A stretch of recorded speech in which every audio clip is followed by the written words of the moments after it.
welcome to Pick the Push. My name's Ian Fox, and I'm joined as always by my best friends Joe and Brett. This week, we get a legitimate shout-out from CM Punk on Raw. That was real, that happened, he said it. We go over if John Mulaney and Danhausen are the same person. And most importantly, we have the results from the Pick the Push Royale for the WWE Elimination Chamber. We have a new champion, and we talk to the man himself. All right, let's get into it. Let's go. Pick the push. Call it sharp, call it clean. Pick the push. No half steps, no in between. Pick the push. No luck, no hush. Only legends survive when you pick the push. Yeah. That works for me. I really want to start with Elimination Chamber because the most important thing for us is we have a new champion. We do. We do have a new champion. The statistics for this are bananas. And I do believe that Dabber is Jared's kryptonite. Yeah, Dabber repeats history, beating Jared for a championship. Jared, the first two-time champion. Now Dabber, the second two-time, both beating Jared. Dabber won 58 points to Jared's 51. Mm-hmm.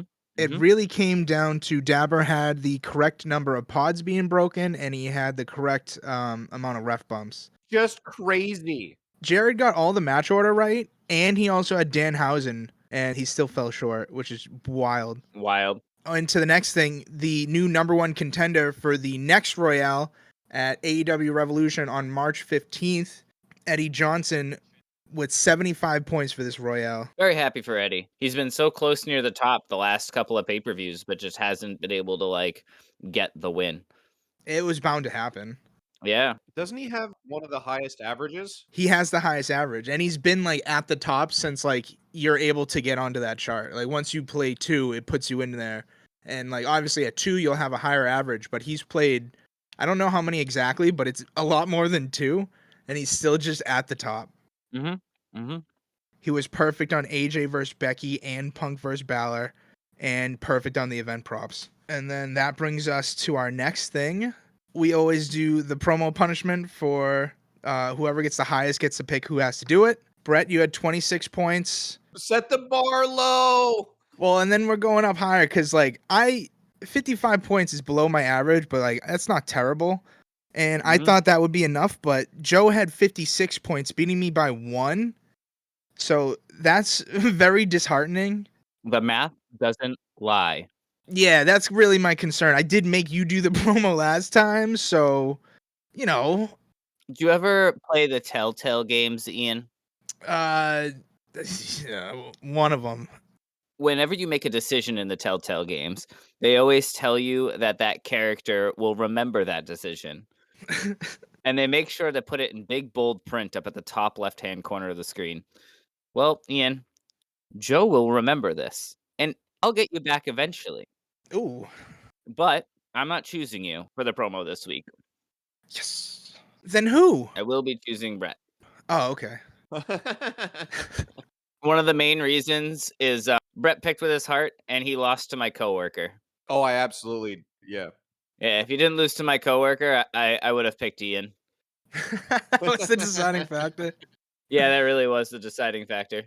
Hilarious. I liked my Elimination Chamber. I'll stand by it. Yeah, it's fine. I'm sure it would have been a better show. It's another one of the mistakes that people have made, that WWE made. It was a path to galactic world peace, I'm telling you. Yep. Quite possibly. They just chose war, no peace. Like I said, I'm choosing Brett to do the promo. And Brett, I want an anime filler episode recap of how I beat Ian at Elimination Chamber. Oh, no. Oh, no. And then you can take it into the new pay-per-view if you want. But the main focus is have it be previously on. Yeah. Or have it be one of the anime filler episodes with Carrot or Chopper as the host. Okay, I'm just going to say this right now. What an elitist thing I'm about to say right now. I might need 2 weeks because I'll have to watch English dubbed anime to get the feeling. I'm not about to do it in Japanese. I would give you bonus points if you want to do it in Japanese, but if you want to, like, Oh my that's all God. good with me. As long Yeah, as we get it. Yeah, I'll give you the 2 weeks. All right, I've got some anime to watch, and I'm very excited. Just to wrap up Royale for Elimination Chamber, our hardest questions were 1B for the first pod to be open for the men's. 26.7% had a tie between LA Knight, Javon Evans, and Logan Paul. The answer was Trick Williams. And it was also a tie for 1C, which is who was the third person eliminated. And 33.3% of people said Javon Evans. The answer? Trick Williams. The easiest question we had was 4B for Punk versus Balor and how it would end, and the answer was pinfall, and 93.3% of people said that. The one thing that I got right. My takeaway from Elimination Chamber is that Rhea Ripley won her chamber, Randy Orton won his. We have a new women's IC champion. Seth Rollins came back, Seth Rollins back is a big deal. And then Danhausen. Besides those four things, like, that's it. That's all you would need to know from Elimination Chamber. Oh yeah, and Masked Man is not over. They're gonna just keep doing Masked Man. It's great. Yeah, it's just the Shield over again, which I thought I would hate, but I kind of like how they're doing it. Yeah. The Shield? Yeah, it's Moxley, Seth Rollins, Roman Reigns. They were a trios tag in WWE called the Shield. They just Ran roughshod on people. oh, okay. They're just running professional wrestling now. Yep. You want to just go around the table and we'll talk about what our highlights for Raw were? Yay. So then starting off for this week's Raw, my favorite parts and what I would stress to be the most important, Paul Heyman getting his comeuppance. That was awesome. Danhausen and Dom are work of art together. I thought it was also funny that Theory and Logan Paul were staring at the entrance when Jey Uso were coming out because he doesn't come out. They were staring at the ramp and he doesn't come out on the ramp ever. That was wicked funny. And finally, and probably the coolest and most important thing for me for this Raw, CM Punk gave us a shout out specifically to us. That's fucking awesome. He did. Yeah, he did. He said he doesn't care about what anybody says about him on podcasts. Oh, yeah. Said that. That's us. That's us. He's talking to us. Wait, does that mean our listener is CM Punk? It might be. Our one and only listener might be Pepsi Phil. Beyond what you already said, I first off, I really enjoyed the curse leading to Dominic Mysterio's loss. Thought that was delightful. That was a real take home for me. But honestly, I'm really happy that Original El Grande is back because his body language is so good.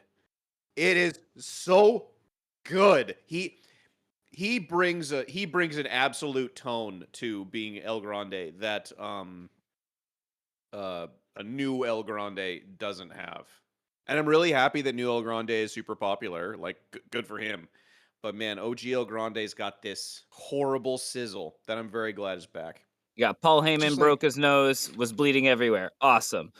Dragon Lee's got his face shown. Awesome. Mask versus Mask is definitely culminating for the El Grandes. Rusev Oba will be amazing. Danhausen pointed to Dom's title in the promo for the curse.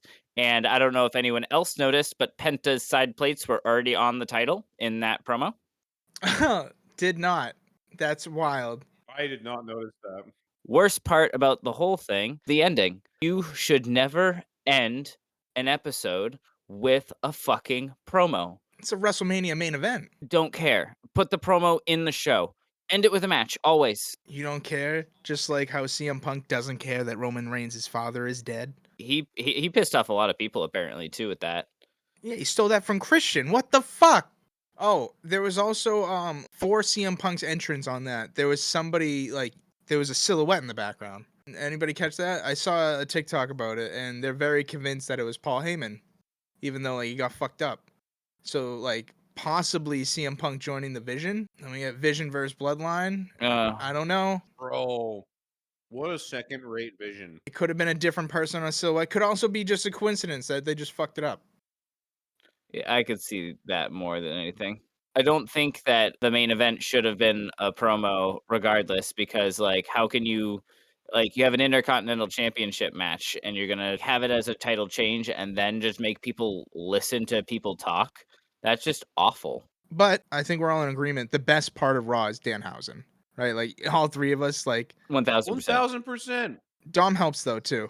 I think Dom was a very key part of like that's the first one that he fucks with. I don't even think it had to do with Dom because it was him and Pierce that really sold it for me. And then Pierce pawning him off on the Judgment Day.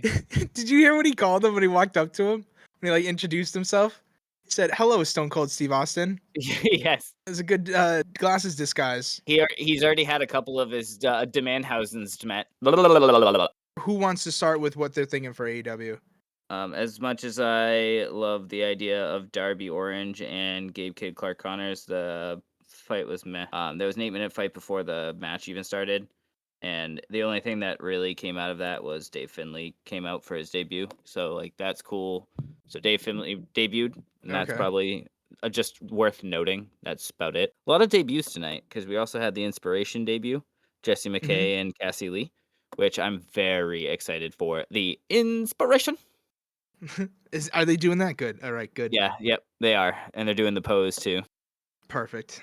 Oh, Hechicero came back. Thunder Rosa's like first match back, really, Yep. I like her aesthetic. and then we got to see more Tommaso Ciampa on Dynamite. Champ is always awesome. I thought Nana baiting Hangman to think Swerve was coming out to be attacked from behind. I feel like that like normally just being attacked from behind that angle is like whatever, but I felt like they actually did a really good job with it. I'm really excited that we get more talking Nana because that hasn't happened since I started watching AEW, and I really like it. I think it's funny how Hangman squashed somebody that we didn't even know their name of. Single move squash. You think this was one of those scenarios where he goes in and he's like, "Tony, I don't want to lose my trios title." You have to make me look cool. Yeah. All right. What if I just have like a squash match with this guy right here that I just found outside that was eating out of a trash bin? Trash can. Yeah, give him some wrestling gear. I'll give one move to him. I'll pin him. And I'll roll him out of the ring before anyone even sees his face. But Tony, as far as from both shows, nothing excites me more than Danhausen right now. And he was getting booed when he was doing his entrance. Like nobody at Elimination Chamber was happy to see him. I think it was literally just us three that were just watching it excited and like not even paying attention to how much he was getting booed. Because I went back and he was just getting bombarded. He didn't get booed until the lights went out at the end. Oh no, it was everywhere. He was especially getting booed then, but nobody was happy. Except, and I cannot stress this enough, us literally watching it being like, "It's Danhausen!" Like I never thought I'd see him in WWE. Wait, they booed him? I completely missed that. Oh yeah, the crowd was not happy, but also he had unrealistic expectations too. Like it's impossible. Like he was supposed to live up to like a Jericho or like something groundbreaking because there was just this box. But it was so beautiful. I loved it. Yeah, like I said, we fucking were in it from the beginning. So anybody that didn't like him, we liked him from the beginning, and he's only been awesome on Raw, and that's why it solidifies my vote to vote for Raw as Danhausen. Listen, this just came to my mind. That joke was basically peak cocaine Mulaney. It's just a guy yelling things that are gonna happen to Triple H, and I love it. Listen, Triple H, you're going to put me in a box, and I'm going to be in that box for 3 months. You're going to mail it back and forth between SmackDown and Raw, and you're going to open it on Elimination Chamber, where I will come out with 4 women in short skirts, and they're going to dance to a song that has my name in it. Come on, it's perfect. You know, I mean, I have seen Danhausen without the face paint, but you know, if you put the face paint on John Mulaney, I've never seen them in the same room, is all I'm saying. For me, I loved both Raw and AEW, and watching it all the way through, I think that I am gonna go AEW this time. And it's for the sole reason that there's only 2 things on Raw that I liked and that are worth mentioning, versus I think that there's a lot more on AEW that is worth talking about, with the 2 debuts, the 2 returns, the title changes, and a title defense. Like, that's That's great storytelling, and they had a complete show, and they didn't end it with a fucking promo. You know, there is no wrong answer. I think the real reason why I'm holding back is because I don't want to set up another precedent of that I always pick AEW. But the problem is I keep seeing 2.5 hours of AEW versus now what I've seen is absolutely enjoyable 1 hour and 30 minute Raws. If I can just do that forever, I think Raw will grow on me more. And like I said before, now that Grande Americano and Dominic Mysterio are back, I think I'm going to like Raw more. But MJF's first title defense was unstoppable for me, and I like Kevin Knight now. So I have to pick AEW too. I like it. All right. There you go. So that means AEW is in the lead 6-3 now from just the start of this year. And I still think it's way closer than I ever thought it would be. Don't get me wrong, this week was a lot closer than I think any of the weeks in the past couple months. Raw had me saying on a Monday. Yeah, I was also saying on a Monday. It's like we get to see a title change on a Monday. On a We get to see Monday. Danhausen on a Monday. All right, ladies and gentlemen, I'm now joined by the new Pick the Push champion, Dabber. Congratulations. Thank you so much for your time. Oh, thank you, and no problem. Happy to be here again. Even though this is your second title reign, some people are saying that you're just now becoming a true champion because you won the Royale and then you beat the champion one-on-one. What do you have to say to those people? Well, they can suck it because I've already been true champion because I've already beat the same person once before. Granted, I wasn't a triple threat, but I outscored both of them in fair way. So you would say it's not a Mickey Mouse championship like LeBron and the Lakers. no, You're saying what you had is much more real compared to that. yes, Fair enough. I'm glad we can all agree there. Just so we're clear, it's some people, not me. Now, while you're watching the chamber, how did you feel about your picks going in? I wasn't really too confident to be honest. I mean, it really did come down to the ref bumps and how many pods were broken. Did you have any special strategies in making those picks? Well, in the ref bump, I was just thinking like I wasn't sure who the ref was going to be in the AJ and Becky match, but I was thinking of the ref bump in that match. If it wasn't in that match, it was going to be in the Finn and Punk match because of the Judgment Day situation. And then the pods, I know there's usually at least 2 broken each year. Yeah, one per chamber, right? Like that was kind of my thought too. So that's just how I picked it. That's really the whole gimmick, right, for the chamber. Like I get like it's a steel cage with chains. They won't do much with a change anymore since they're not doing blood as much. Right. But so they have to adjust to the pods. The pod will break and somebody will jump off the pod. Like that's That's basically how a chamber goes now. Yep. How does it feel to win the championship by 7 points? Feels good, but it would have been better if it was more. Our next Royale is AEW Revolution. How do you feel about your first title defense being an AEW event? Not confident because that's what happened last time and I lost it in my first defense.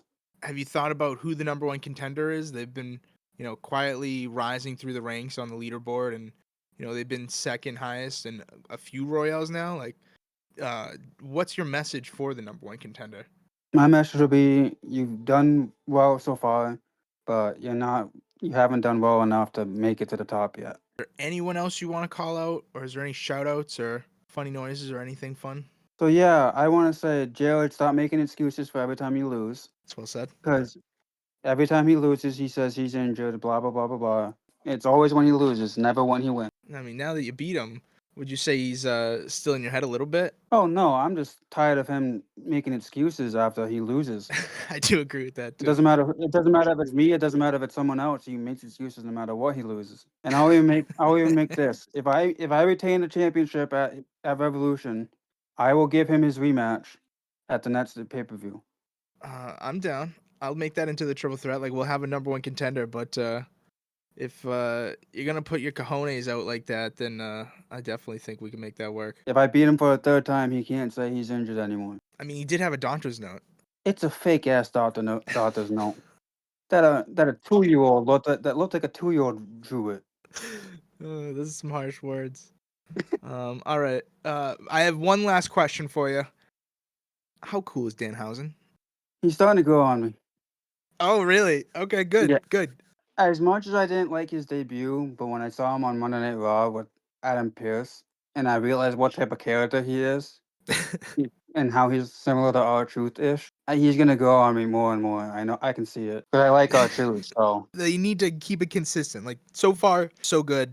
You gotta keep doing some new things and see where it goes. well, yeah, because he just tagged Penta because of Penta winning the title, saying something regarding the title because of him or something like that. Curse Dom, right?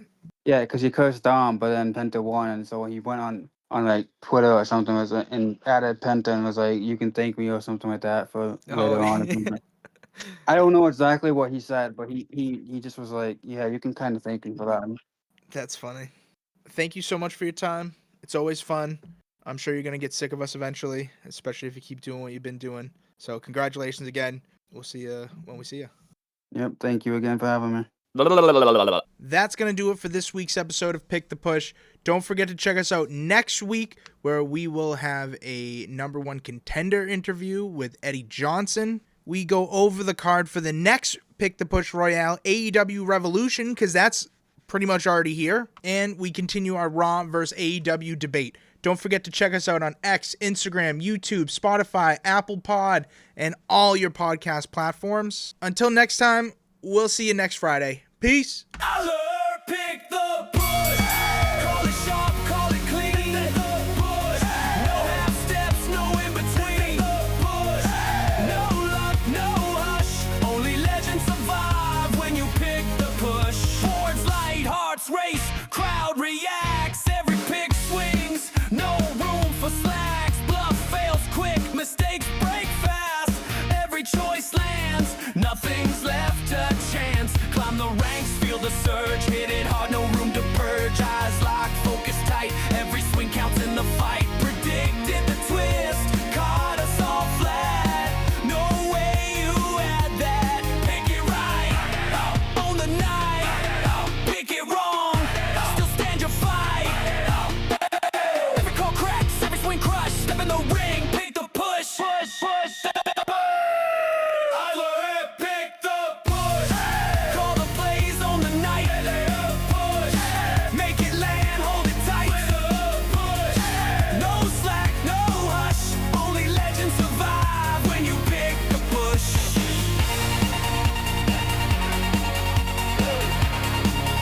When you pick the push.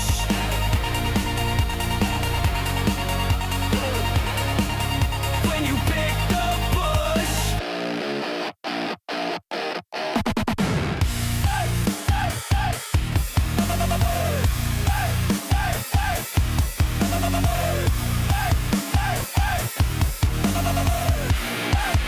When you pick the push. Alabama Slam. Aw. He gets me so excited every time he sets up for a dead eye. More like the pink eye, am I right?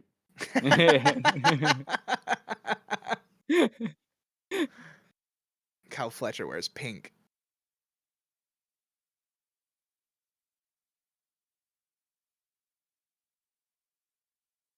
Match versus match, match versus match, mask versus match. Oh, Oh, that's the transition right Mask there. versus mask